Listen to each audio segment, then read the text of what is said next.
바울은 이미 말씀을 전하고 선교하러 다닌 지 꽤 오래됐다고 말씀을 드렸습니다. 적어도 한 20년은 넘었고 한 25년 정도 된 정말 베테랑의 그런 설교자죠.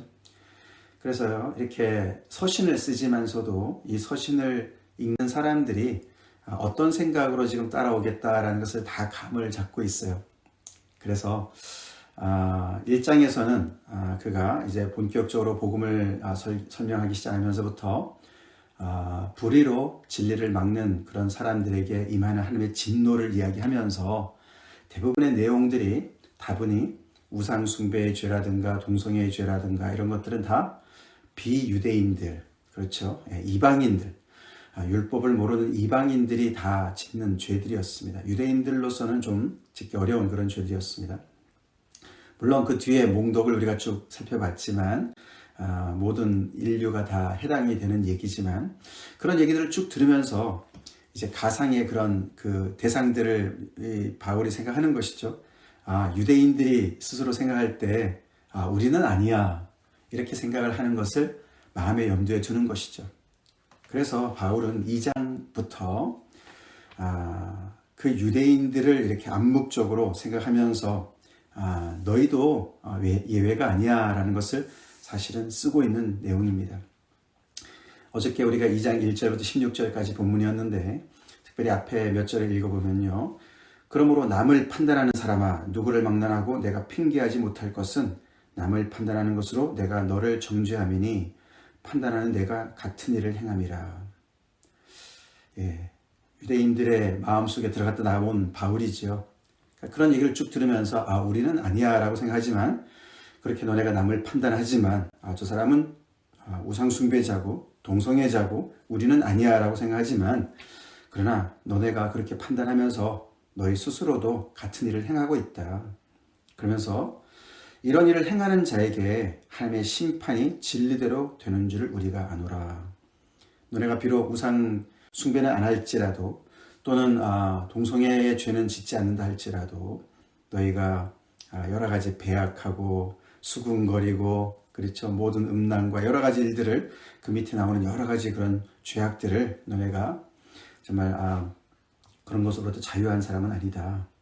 그러면서 하나님의 심판은 진리의 근거에 사는 것이다. 그러면서 너네는 하나님의 심판을 피할 줄로 생각하느냐?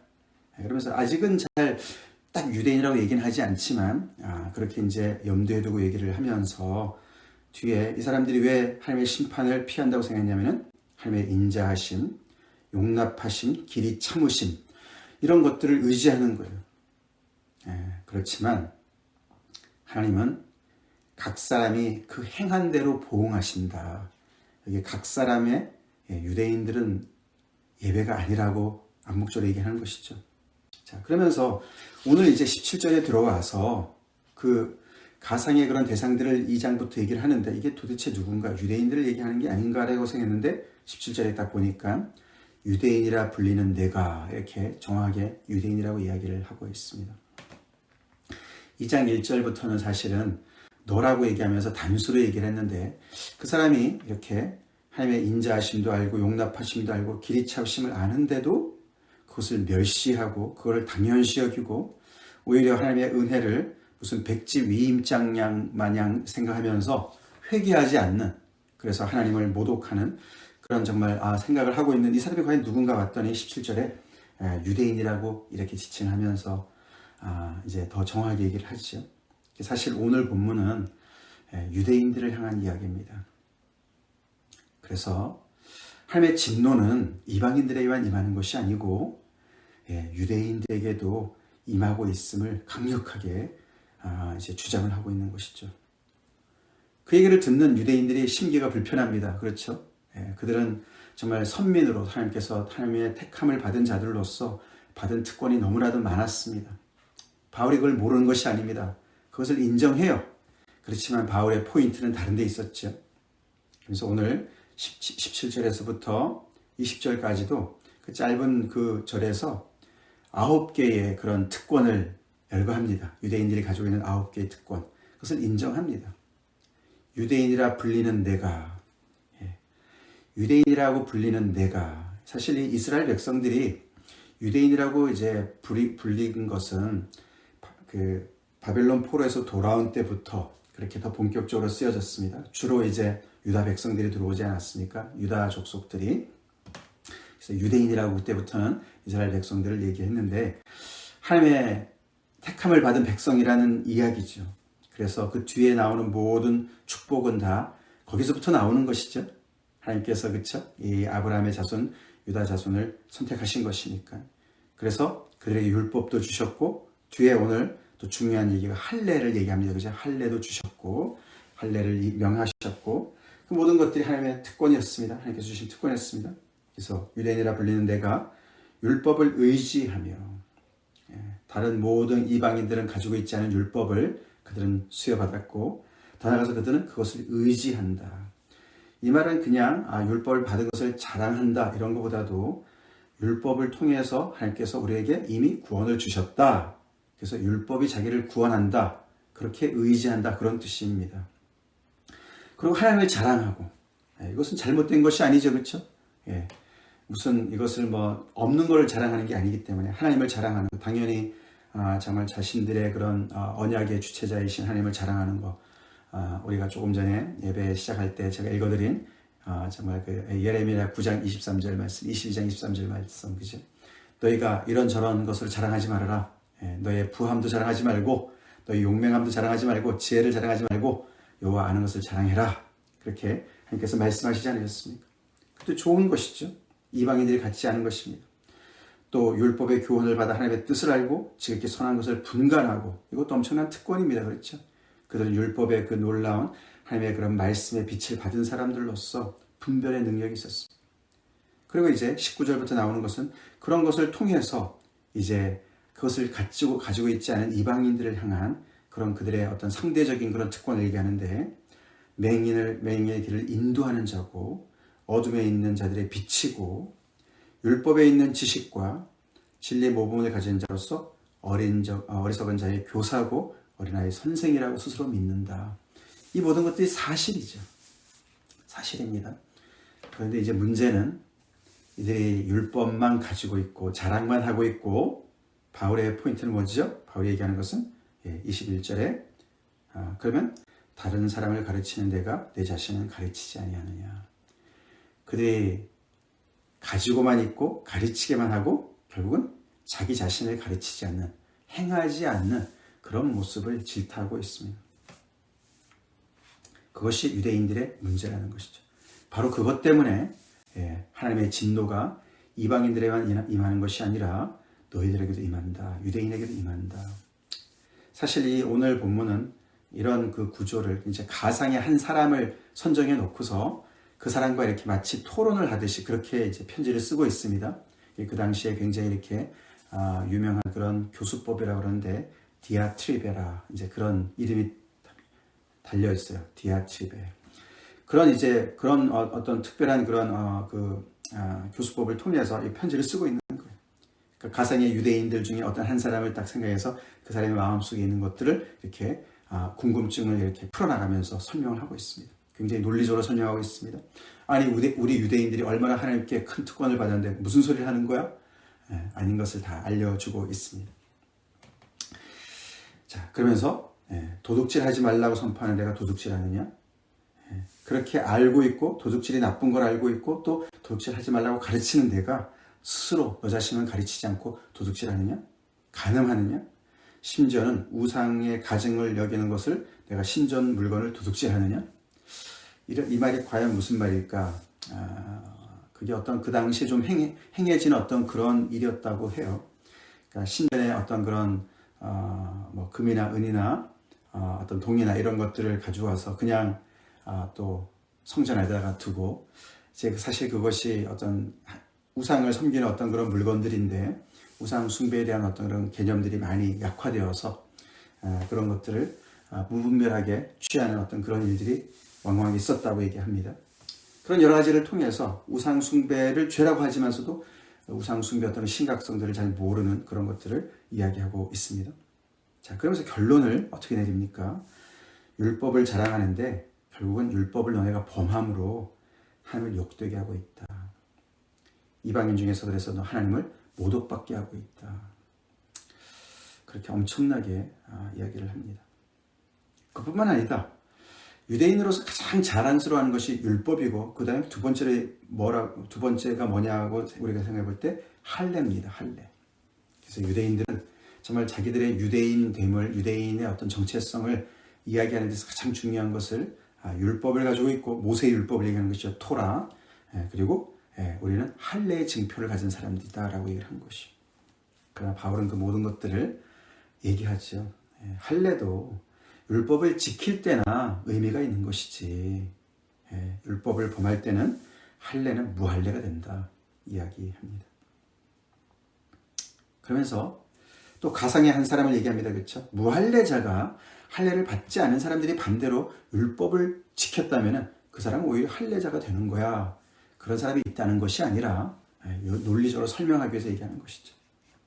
그러면서 오늘 이야기의 결론은 어떻게 내립니까? 표면적 유대인과 이면적 유대인을 얘기하면서 참 유대인의 모습이 뭔가를 설명하고 있습니다. 자, 육신의 혈통으로 유대인의 조상을 받아서 유대인이 되었다고 해서 또 더 나가서 그래서 유대인 안에 있기 때문에 율법을 알고 배우고 또 할례를 받았다고 해서 너네가 진짜 유대인인 줄 아느냐? 아니다. 그냥 표면적으로 유대인일 뿐이다. 중요한 것은 이면적인 유대인이 돼야 되는데 그거 가지고는 안 된다. 그러면서 여기 이면적 유대인이 누구냐? 할례는 마음에 할지니 영에 있고 율법 조문에 있지 아니한 것이라. 그러면서 마음의 할례를 설명합니다. 자, 그래서 육신의 할례만 가지고 되는 것이 아니라 마음의 할례를 해야 된다. 자, 이렇게 얘기합니다. 근데 바울은 그 이상을 얘기합니다. 왜냐하면요, 마음의 할례는 바울이 처음 얘기하는 것이 아니죠. 우리가 신명기에도 나와 있고요. 우리 예레미야에도 나와 있습니다. 예레미야 4장 4절 제가 잠깐 읽어드리겠습니다. 유다인과 예루살렘 주민들아, 너희는 스스로 할례를 행하여 너희 마음 가죽을 베고 나 여호와께 속하라. 마음 가죽을 베라고 얘기합니다. 마음의 할례를 얘기합니다. 예레미야가 이미 얘기했어요. 모세가 이미 얘기했습니다. 그들이 알았어요. 할례는 육신의 할례만이 아니라 마음의 할례가 중요하다는 걸 알았습니다. 그리하지 아니하면 너희 악행으로 말미암아 나의 분노가 불같이 일어나 나 살해되니 그것을 끌 자가 없으리라. 이미 예레미야 선지자가 경고한 것입니다. 그럼 마음의 할례는 이미 얘기했는데 그러면 바울이 더 이상 얘기하는 게 뭡니까? 거기에서 더 나가는 것은 마음의 할지니 영에 있고 얘기합니다. 이것은 성령을 얘기합니다. 다시 말해서 마음의 할례는 내가 유대인으로서 잘 살아야지, 마음을 새롭게 해야지, 그거 가지고 부족한 것이죠. 결국은 예수 그리스도를 통해서 예수 그리스도께서 하나님의 아들로 인정받으시고 성령을 주심으로 말미암아 성령의 역사를 통해서 우리 안에 마음의 할례가 진정으로 이루어진 줄을 믿습니다. 그걸 얘기하는 거예요. 성령의 역사를 얘기하는 거예요. 그래서 진정한 회개에 이르도록, 그러니까 우리가 봤지만 2장 앞부분에서 정말 이 모든 것들을 하나님께서 정말 이렇게 하나님의 인자하심을 베푸시는 이유가 너를 인도하여 회개하게 하심을 알지 못하여 그의 인자하심과 용납하심과 길이 참으심이 풍성함을 멸시하느냐. 하나님은 나를 항상 용서하시고 나에게 정말 항상 은혜를 베푸셔. 그것만 아는 것이죠. 그걸 통해서 하나님께서 길이 참으심을 통해서 진정으로 하나님의 은혜를 받은 자로서 회개의 열매, 합당한 열매로 회개하도록 이끌어가는 것을 알지 못하고 계속 그것을 남용하고 있는 유대인들을 향해서 이야기한 것을 드디어 이 성령의 오심으로 말미암아 참 회개를 통해서 마음의 할례와 참 유대인, 이면적인 유대인으로 바꿔나가시는 역사를 바울이 얘기하고 있어요. 이미 넌지시 얘기하고 있어요. 그 이야기가 사실은 바울이 이제 나중에 7장에 가서 더 얘기합니다. 예를 들어서 7장 우리 6절에 보면은요. 이제는 우리가 얽매였던 것에 대하여 죽었으므로 율법에서 벗어났으니 이러므로 우리가 영의 새로운 것으로 섬길 것이요 율법 조문에 묵은 것으로 아니할지니라. 앞으로 계속 설명을 더 합니다. 성령이 왔을 때 드디어 율법 조문이 아닌 그 정말 마음의 할례를 통해서 새로운 영의 새로운 것으로 하나님께 순종할 수 있다라고 이야기를 하고 있습니다. 그래서 오늘 마지막 부분이 그 칭찬이 사람에게서가 아니요 다만 하나님에게서니라. 이 표면적 유대인들의 특징이 뭐냐면 이렇게 우리는 율법을 가지고 있어. 우리는 할례를 받은 사람이야. 그러면서 사람들로부터 인정을 받고 칭찬을 받는데 그쳤다는 것이죠. 근데 진정한 칭찬은 누구로부터 온다고요? 하나님으로부터 온다. 이 유대인들의 그 유대라는 말이 어디서 왔습니까? 유다의 이름에서 왔어요. 그렇죠? 유다 지파의 유다. 그 유다의 이름의 원래 뜻이 뭡니까? 찬송이에요. 찬송. 찬송을 받을 자다. 레아가 그렇게 이름을 짓지 않았습니까? 유다. 진정한 찬송은 하나님으로부터 온 것입니다. 오는 것입니다. 이렇게 해서 바울은 이방인은 물론이고 유대인들조차도 율법을 가지고 있으면서도 할례를 받았으면서도 결국에는 행함이 없는 너희 모두들, 그래서 불의로 진리를 막는 너희 모두에게 똑같이 하나님의 진노가 임한다. 왜냐하면 하나님은 외모로 사람을 취하지 않고 진리의 바탕으로 해서 행함을 통해서 심판하신 분이기 때문에 그렇다라고 이렇게 논리적으로 설명을 하고 있습니다. 그래서 너희도 심판의 대상에서 제외가 되는 것이 아니고, 그렇기 때문에 뭡니까? 그렇기 때문에 너희도, 결론은 뭐죠? 거기서 끝나는 것이 아니라 너희도 복음이 필요하다라는 것을 강조하는 줄 믿습니다. 네, 그렇습니다. 오늘 이 말씀을 우리가 생각해 볼 때 요즘에 우리가 주변에 유대인들 만나기가 쉽지는 않습니다. 그렇죠? 이스라엘 백성들, 이스라엘 사람들, 그런 사람들에게 우리가 어떻게 복음을 전해야 될지, 그들의 어떤 그 전통과 어떤 그 모세의 율법 굉장히 강조하는 그런 사람들, 자기들 나름대로 어떤 전통을 강조하는 사람들, 그런 사람들에게 우리가 어떻게 복음으로 접근해야 되는지를 우리가 배울 수도 있다라고 생각할 수가 있고요. 사실 그보다 더 중요한 것은, 이것은 어떻게 보면은 종교적인 특권을 누리는 사람들의 모습이에요. 그렇죠? 그래서 우리는 하나님의 놀라운 축복을 받은 사람들이기 때문에 우리의 구원은 확실해. 우리는 하나님의 심판에서 면제됐어. 이렇게 생각하는 사람들. 그래서 진정한 회개가 없이, 행함이 없이, 마음의 변화가 없이, 성령의 역사가 없이 계속해서 나는 구원받았어 라고 생각하는 것. 우리에게 적용한다면 뭘까요? 우리도 교회 오래 다니고, 특별히 대형교회 다니고, 뭐 부모가 어떻고 이런 것들을 우리가 자랑하게 되면서, 그렇죠? 나는 그리스도인이야. 근데 사실 따지고 보면은 표면적인 것밖에 없고, 그렇죠? 형식밖에 없는데 안에 내면의 어떤 변화라든가 성령의 어떤 변화라든가 어떤 마음의 새롭게 함이라든가, 특별히 그것이 뭡니까? 회개의 열매죠. 회개하지 않는 그런 상황에서도 계속해서 나는 그리스도인이야 라고 우리가 혹시 자만에 빠지지 않았나.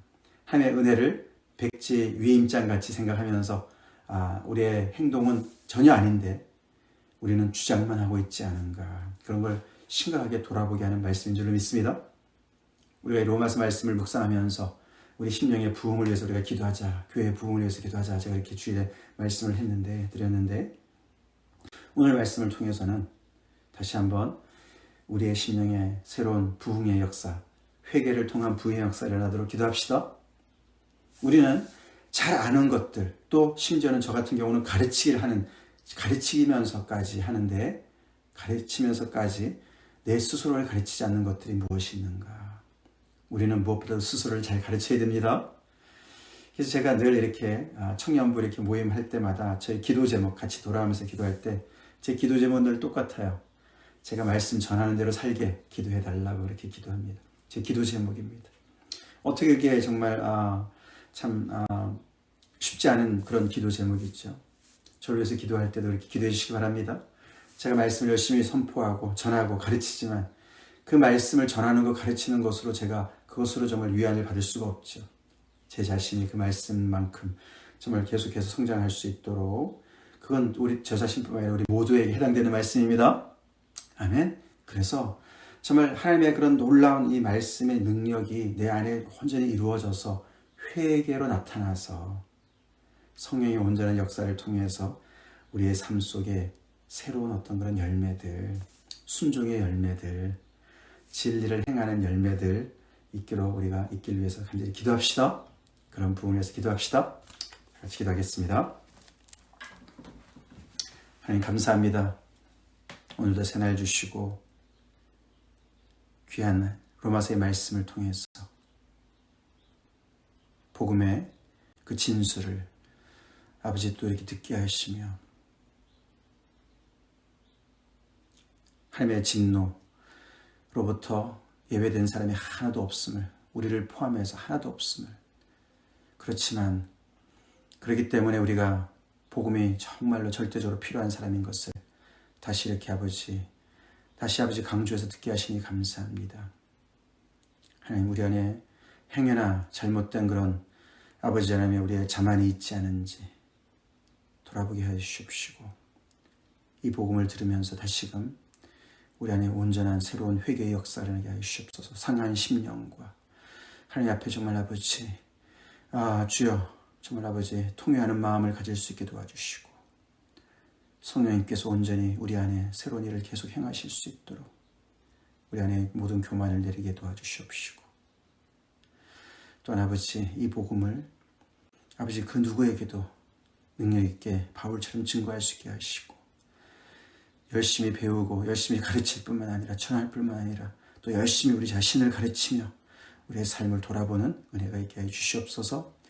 예수 이름 받들어 간절히 기도 올리옵나이다. 아멘.